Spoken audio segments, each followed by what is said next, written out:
Welcome to the Popcorn Junkies Top 10 Films of 2022. Top 10, guys. Top 10. Lots of you guys, obviously you film lovers on the channel, have been desperate to know what our top 10 are. We've got lovely Maddie here, and Nadia, oddly, is going to be giving us her top 5, but as a what we call a drop-in in the trade. So when we get to our top 5, I'm going to say, let's see what Nadia thinks, or what Nadia's number 5 is, and she's going to do her thing, though we're not going to hear it until I edit it, if you know what I mean. But you guys will get it. You guys will know what our top 5 are. Just to give you a sense of what we're going to do, we're going to do the top 10. We're also going to talk about, I've got here, best superhero, disappointments of the year, but disappointments aren't necessarily bad. They're just where, not what you thought. No. Exactly, where expectations were high and they didn't deliver. Then bad. Yeah. I mean bad. And then I've got special mentions, because there are some films that were really good but weren't great, or haven't stuck with me. And some of the time, sometimes it's about films that you've watched which really stick with you till the end of the year. Yeah. And we're also going to talk about horror, because there's been some curious horror there's been films some released really this horror films this year. year. I know. Which you know from. You don't know. I do, Right, bitch! so- You bitch, I'm telling you, bitch. Hey, Bit, so I've got to put on 2 pairs of... No, I don't. Okay, so shall we start with number 10? I'm going to start with... And obviously what we're going to do is we're going to run through them. Most of them we've reviewed on the channel, not all of them. So if you want a more detailed understanding of what we think of them, head over to the review. So why don't we start with you, Maddie, with your number 10? So there were loads of films that I didn't actually see last year that I feel like would have been in my top 10 more than some of the ones that are in my top 10, but I didn't see them, so I don't know. It's good to admit to that. Yeah. Yep. So my 10th was Black Panther. Ooh, Wakanda Forever. Yeah. I really, really liked it. Like I did. Yeah, I just quite really liked enjoyed too. it. Yeah, I did. I think we said it was a surprise. I thought it was surprisingly, I'm going to say it, better than the first. No, no, I really liked it, and it was like I just remember being so into it when I was watching it. So. And I thought what was really strong about it was that, in a weird way, Chadwick Boseman was so Spirit. in it. Yes, Yeah. spirit. Imbued it. Exactly. Yeah. Didn't it? And of the curious superhero offerings there were this year, you're right. I thought it was a real entertaining film. Yeah. Oh, I'm pleased that Wakanda Forever is in there. Number Wakanda 10. Forever. Mar, what's your number 10? My number 10 is Everything Everywhere All at Once. Ooh. See, I think that would be quite high in my top 10 Yeah, if I yeah, watched yeah. it. Yeah. I Okay. thought you had watched it. No. Tell us why. Me too. Well, I've seen it twice and I had a much better understanding of it the second time than the first. Yeah. I just appreciated it far more, and really, what can I say except it's about everything. I like the way they do it. I like the way, I mean, in a way, it's the multiverse, isn't it? I liked. I just thought it And this was is different to everything else. Yeah, it was really different. I thought it was brilliantly shot. At times I thought it was so weird that it almost got a bit tiring. Yeah, which is why I've got it at number 10, because Right. that's what happened to me after the first viewing. The second viewing, which I did with you, I must have had more time to let it just wash over me. I just saw the rock scene the other day and it made me cry. With the 2 rocks. Oh my god. Oh, the rock don't scene say is words. fantastic. Yeah, it made me cry. It's so moving. It builds up to the rock It really scene. does, Yeah. and I think it's saying a lot. And it's curious that for me is one of the most notable films of the year, but weirdly didn't make my top 10. No, At all. I Yeah, people are like People obsessed love it. about yeah, It's- I thought twice about it because I'd had this reaction the first time I saw it, but then I thought it deserved. That's good, and obviously Everything Everywhere All at Once is a massive contender for in the Oscars and all the awards this year, so that's interesting. And what do you think, Mark, for number 10? So my number 10 is Official Competition. A foreign film.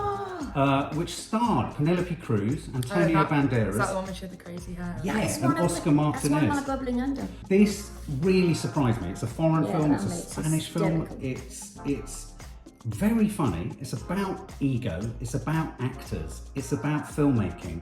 And I love all that stuff, but I have to say, guys, it's just a fantastic comedy. Maddie, you will roar with laughter almost all the way through it. Antonio Banderas is excellent. So is Oscar the other guy. Martinez. Yeah. It gives me goosebumps because I went to the cinema and I was literally pissing myself with laughter. And I thought, Yeah, this but is also great. I knew nothing about it. No, so I it didn't was a really know complete enough about it at all. surprise. Yeah. So that, for me, number 10 is Official Competition. See, the idea of them standing underneath a rock to engender. Oh my god, rocks have come up in the 2 films. No. There is a Rocks. very funny film where, as an actor yourself, they try to elicit a certain performance from them by descending a rock over their head. Oh my And it god. could go at any point. And I then saw looking at Damocles it, and it's it's so a rock. funny. It's so funny. Very, Anyway, very please check it out. Okay, so number 9. Let's go for you, Mum. What's your number 9? Oh.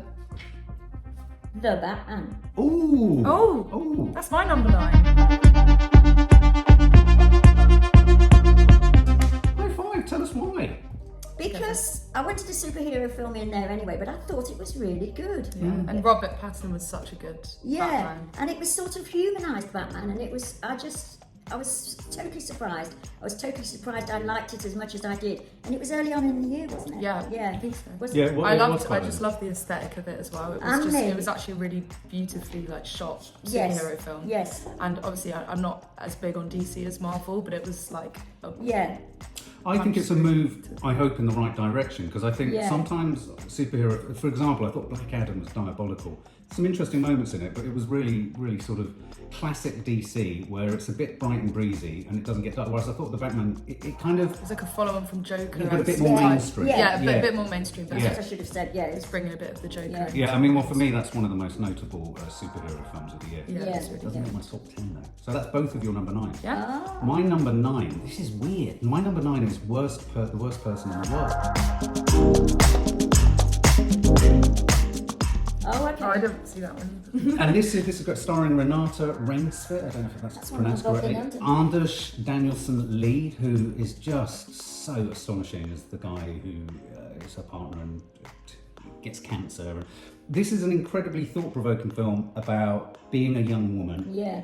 getting what you want, kind of whether and not an entirely likable character at No. the centre of the film, which I thought was quite bold and quite clever, and also a film in which the men were quite nice, which is a They curious thing were. to say. So she's the flaky one. Yeah. So she's the flaky one. I just thought it was The a worst really person in the world. worst person in the world. Yeah, exactly, including the title. I thought it was a really engaging, entertaining. It was a fabulous date night film. Me and Nadia went out to see it together. Yeah. And we both found it really engaging. It's brilliantly acted.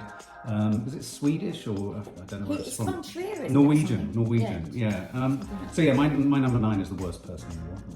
Oh, wow. So Maddie, what's your number 8? Oh, what is my number 8? Barbarian. Oh, yay! Yeah, I was stuck on that for a while. There was like 2 that I was tapping in between because I Yeah. didn't know whether to put it higher up. But yeah, no, I watched it quite recently and I've seen it twice in the space Oh, of have you? yeah, I saw it like the day after. Oh, with Patrick. With Patrick, yeah. It was just, I don't know, I just find it so refreshing because I love horror movies. Yeah. And I want to watch them so frequently. And there are just so many bad ones that it's just so refreshing It's when you been a get good year for an horror. original horror film, Yeah, really good I one, agree. and that is still scary and all of that. So I just loved it. I thought it just succeeded on all the horror movie I absolutely agree. levels. It's Yeah. on my list, but I won't say where. What's your number 8, Mum? My number 8, you will not believe this, sweetie, is Elvis. Wow, fantastic. Because I just loved it. Okay. I've seen that twice as well. I seem to have to see everything twice. Yeah, It you doesn't do. stick. Doesn't stick. But Apart from Avatar. I mean, exactly. As a film, maybe I wouldn't have rated it so high, but being as whatever his name is, the guy who plays Elvis, is on screen the whole time, and whether Austin it's Butler. Austin Butler, and whether it's a sort of an imitation or, I mean, he does brilliantly. Yeah. You can't take your eyes off him. I mean, the Tom Hanks character less, although he was all right. I mean, the story arc is okay, it's Elvis's life. But the actual performative bits, which Baz Luhrmann is just brilliant at anyway, I was absolutely captivated. It took me right back to being that age. Yeah. And how the old folks were so horrified by the fact that his Yeah. legs shook. I mean, Yeah, yeah, seriously, yeah. can you Yeah. believe it? And I thought it was a really excellent film, and I think Austin Butler deserves something for that. Well, I think he may well get nominated for the Oscar. Yeah. Isn't it funny how in award season, because I found it with going through the list of films, it really is true that the further back in the year a film is, the less likely it is to kind of Yeah. punch into your top 10 because your memory Kind of of it forget is that it's the It's same terrible, year. isn't it? Yeah, yeah. So sort of they really lose out if they're released. So that's why a lot of the studios release their films so close to the Oscars and coming into the new year. Sensible. And so what are we on, number 8? Yeah. My number 8 is The Menu. I still yeah, haven't you seen loved the it. Menu. I absolutely adored The Menu. For me, The Menu did everything Triangle of Sadness didn't. And I know Triangle of Sadness is on so many people's top 10. Don't tell me if it's on yours, okay. Mom. I thought The Menu was... for me, The Menu was more about the experience of going into the cinema and just really enjoying myself.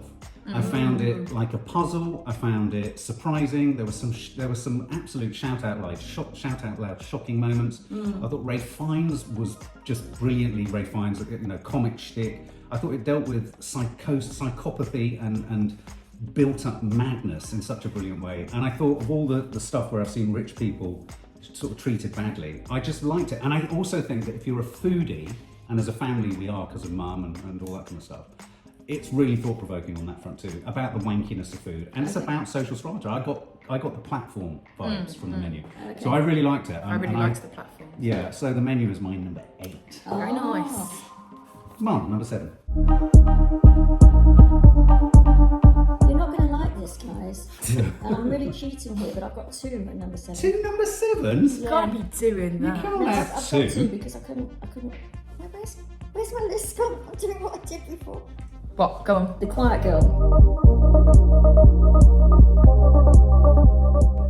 And The Wonder. Together. Oh, the Wonder's the Florence Pugh one. Yeah. I mean, they're not in many ways not similar films, but except that they're both quiet. They're and quite quiet films. yeah, and I couldn't separate them. We I haven't really reviewed The Quiet like Girl, both so of them. just very briefly explain that. The Quiet Girl is an Irish language film, I think the first one I think ever, it and is, it's based on a short novel by Claire Keegan, and it's about a girl who has to leave home because her family can't cope, and she goes and stays with her. So it's a bit like a foster parent type situation. Yeah, no, Foster, the book was called. And she sort of gradually blossoms into this. And I just think it's gorgeous. There are scenes of things as simple as her running. And it took me back to being her age and how wonderful that is. Good. So that's that. And then The Wonder, this was Florence one where... Pugh. Pardon? Florence Pugh was saying that. This was one where, and I usually sort of say to people, if you read the book, but I've read the book and therefore it ruined the end for me because it's a sort of like, I knew what happened, didn't I? Yeah, so yeah. I had to sort of just sit with it. But Florence Pugh is just extraordinary, and I'm sure we're all saying that everywhere. But, but she is, and I loved it. I loved the look of it. I loved the what's his name? Toby. Tom Burke, and the fact that you don't quite know what happens at the end, except that I did. But Yeah, I really enjoyed one. yeah, I really enjoyed It's it. a good Wonder. Yeah. What's your number 7, Matt? Nan's one I like this. It was Men. Oh wow! The reason it was more like I found it very traumatizing. Yeah. It was not an easy watch, but it's just one of the ones that just really stuck with me from the year of the films. Like it was one I couldn't shake for ages. That's interesting. Yeah, it was just, it was very traumatizing and all of those things. But it's weird because it's more on my top 10 in terms of like Trauma. than enjoyment. I love that. But it was So good. I impact. thought it was a good film as well. Yeah, really, really. It lost itself a little bit at the end, but in terms of sticking with me, that's Interesting. okay. That's yeah. interesting. And I thought she was so good in it. She Yeah, deserves she is excellent. It's Jessie, what's her name? Jessie Buckley. Buckley. Mate, Papo Cieto's in there too. Yeah, it's it's a really definitely troubling the film. ones. Yeah, no, it was definitely Yeah. Like Another an easy horror. watch. Another horror, absolutely. Well, I'm nicking your thing of my number 7 being 2, and they're two completely opposite films because I just couldn't squeeze them in. My number 7 is Elvis. And Barbarian. Oh, really? Curious They're Parent. very... Barbarian, I echo everything you said. I thought it was the most excellent horror film. Yeah. I it thought came out later. It came out later, and what I thought was so excellent about it was that its build was so strong and yet so potentially in a horror film undramatic. I thought it was a really neat premise. Yeah. I thought it then went into really conventional horror territory with Beneath the House and all that. Yeah. But it managed to combine humour, and it had that thing that your boyfriend said, which was quite a manga-y, or like what's that series? Full Metal Alchemist. Yeah. Where the monster has an aspect of vulnerability even. Yeah, it was sad. Oh, absolutely. So there's a sadness around that. And I just thought on every level, it was I went on my own, I came out and said, you guys have to see this film, it's so excellent. Yeah. And it is a sleeper hit in America, it's done so well. So Barbarian, I totally agree with you. And Elvis, I think Mum, you summed it up. For me, Elvis was, I can't stand Elvis. No. And this film completely turned me round on his significance, which is a major achievement, like the Amy Winehouse documentary did. And I just thought, you know how much you love Romeo and Juliet? It's the same book. It was a complete cinema experience. When I think about it, I get goosebumps because I just think to be that in control of so much going on. I mean, Baz Luhrmann back on form, and I think Austin Butler was sensational in it. I think even Tom Hanks, despite his prosthetics, was very good. I was in the audience in Elvis. I was actually there in the audience room. I thought it was really, really impressive, and it's a long watch, so it's difficult to squeeze in, but I really enjoyed it. Maddie, number 6. My number 6 is Bones and All. Ooh, another horror. Yeah, there's been quite a few horrors actually. It's been a good year. Good horrors, yeah. It's a lot good year for Good year. horrors. You got to slip that one in, didn't you? I've got it in my books. It has to go in there. Yeah, no, Bones and All, which I saw with my mate Anya, and obviously I'm very much in love with Timothée Chalamet and very much in love with the actress in it. So I was excited on because I'm like a fan of both. What about they're both such? And I don't know, it was just so like eerie and Taylor weird, Russell, and she's fantastic. just such a cool like horror romance type thing. Yeah. And yeah, I just thought it was a really cool one, and I loved the kind of, again, the aesthetic of it, the way it looked. Obviously, Based the on worst the thing book, about it was Chloe Sevigny. But besides that whole bit, Well, just she was just my so bad. obsession with her years ago, going, you must get to know Chloe Sevigny. Yeah, and Every then single just thing being she's the been in worst has part. been Oh, of course, I questionable. forget I'm going to be polite she's out of in it. loyalty. Questionable. Yeah, but yeah, no, it just again stuck with me, and I thought it was just a really good one. We didn't review it on the channel because I couldn't find a fucking screen. No, You saw it, I but saw for it. me, it's not my first. top 10, but it's one of my special mentions. Yeah, I was unsure because Yeah. it was one of those where I had to really think about it. Like right after seeing it, I was a bit unsure, and I think because I'd gone in with loads of expectations as well, there was like some things that it didn't live up to, and it definitely had flaws. Like one of the definitely. flaws for me was just they kind of threw away that whole The best villain, which was that hillbilly guy, Yeah. the guy that wasn't actually a cannibal, but Yeah. just kind of tagged along. which I thought was a for the fascinating enjoyment. detail. it's not Yeah. in the original book though. I mean, Yeah, they yeah. had But I weeks just of- feel like if you're going to introduce a yeah, character that it good, was so like, good keep as well, them. wasn't it? Yeah. But yeah, and so there were flaws to it, but even then, I still really enjoyed the watch. So another film in your top 10 based on trauma, really. Kind of. I mean, I saw it and I was pleasantly surprised. I really liked it. And I feel thought like it their was much stronger. performances, like, And are the what most made important, it. and the most important thing for me was Mark Rylance rehabilitated himself in my Yeah, mind. he I thought, was. I thought he was actually really good. And that first scene, truly horrific. Yeah, Yeah. even though it's in the trailer, I was not expecting it. There were some people that walked out of our screening. Oh, I when love the that. I love finger it when scene people happened, walk yeah. out. It means it's working. My number 6 is Blonde. No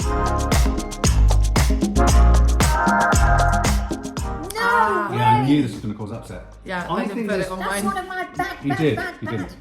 I didn't put it on mine. No. Just can't. Just This is going to cause all sorts of upset, and I think that's so. I think what's happened here is there's been such a, I think, wrongly positioned misunderstanding of the film. I really do. I think you cannot even begin to explain how powerful Ana de Armas's performance is. And I She think is it's so messed up for people sensational. to attack her. Really. You've got Let me come give back. my reasons. I thought it was sensational. I thought it was shot, it kind of gave me Mulholland Drive vibes. It was a film about the horrors of fame and Hollywood. It was dreamlike. It was, the fundamental dilemma with it is that it's based on a work of fiction that was a work of fiction. The author of the work of fiction had no way of knowing and created all these fictional scenarios for Marilyn Monroe. So if you're going to level that at the film, level it at the book too. No. Now, I know that you feel that the book did it with love and the film did it with hate. The film was interested in showing the misogyny, and I think a lot of people have mistaken the misogyny that happened to Marilyn and is represented in both the book and the film as making this a misogynistic film. I know you disagree, but I disagree. I think it was an excellently made film. I think it's troubling, departing from the truth, because I remember when we watched it with you, Maddie, you were saying, did this actually happen? Yeah. And I was like, well, that's problematic, because no, we don't know if this actually happened, and it more That's than likely definitely didn't. what they should have Yeah. made that clear. I think that could have been made Because clearer. a lot of people went into that film thinking it was literally like Yeah. But in a sense, truth. does that matter? In a sense, But I would say that from a filmmaking perspective, it is absolutely sensational to watch. Fantastically shot. Filmmaking The is soundtrack brilliant. is amazing, and the central performance at the heart of it is one of the best I've seen all year by a woman. to say it's a well-made, beautiful looking paean to misogyny, and it is misogynistic, and I can say that, and maybe you can't because I'm a woman. Was It's she not horrible. the victim of misogyny? That's not the point. The point But is was the she? film. And I'm just asking, was she the victim of misogyny? Yeah. So the film presents that, doesn't it? No, he doesn't just present it. He goes inside Marilyn's womb. So doesn't he, by taking it even further, hammer home the fact that she was treated appallingly? Not if the film is done without. Okay, well, I came out of the film really caring about her more than I did going into it, which I thought was kind of curious. To be fair, because obviously I've seen the whole like backlash of it online and social media, and I've seen a lot more hate for it than I have seen people like the film. But it's interesting because both people, their reasonings, like, it's either people think that it was disgusting depiction of her and that they took advantage of her and that they over-sexualized her, and it was like, but then there are the people that are like, no, but that made me feel sorry for Marilyn, or made me care about her, made me think of things, well, not that you didn't care about her before, that made you, I don't know, I mean, I watched the film and there were definitely like parts in it that didn't need to be in it and were definitely overdone, and there were questionable scenes in it, but I still think, as a woman as well, there were scenes that showed the misogyny that she would have faced in Hollywood at the time, which we know she faced from a lot of, but but I think regardless of what people think of the film, you can't deny that it looks beautiful, it's beautifully shot, beautifully made, beautifully performed. I think people coming for her is unfair. Oh my God. You're literally doing what you're angry at the film for being, which is misogynistic and attacking Marilyn. You are now attacking the actress that's playing Marilyn. If you don't agree with it, attack the director, attack the writer, but why her? Like, it doesn't make sense. Very fair. I don't understand people attacking her. So they're literally like, they're big hypocrites. But at the same time, for me, the fact that it is so beautiful to look at, I mean, I can judge it totally as a work of art. The film You're saying it makes kind of worse. titillates it. Makes it worse. Oh, okay. That's Makes it far worse. Okay, so that was my number 6. What was your number 6, Mum? Barbarian. So